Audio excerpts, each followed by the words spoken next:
Jiggy, ito na yung mabigat na tanong.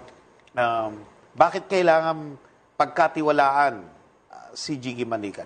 Bakit kailangan iboto si Jiggy Manikad?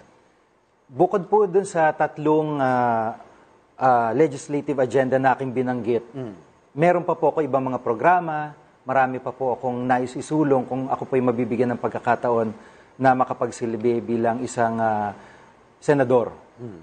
Subalit, ang kaya kong ipangako ay yung honesty at integrity sa serbisyo publiko. Dahil bilang mamamahayag for 23 years, masasabi ko at may pagmamalaki ko na pinangalagaan ko yung integridad at honesty sa profession. Wala naman tayong payola, wala naman tayong under the table, wala tayong suhol ng mga tinatanggap na mga ganyan. Harassment. Walang mga ganong kaso, lalo na.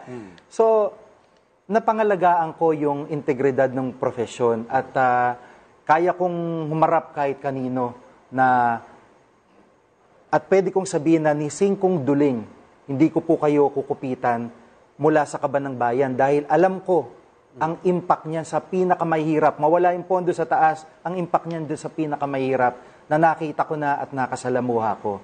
Kaya ang bilang panghuli, ang masasabi ko lang po at ay nais kong maglingkod at ako po si Jiggy Manikad, tumatakbong senador, hindi magnanakaw at hindi po magnanakaw.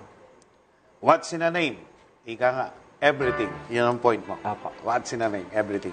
Maraming salamat, Jiggy Manikad. Salamat po. Mabuhay ka. Salamat at po. all the best.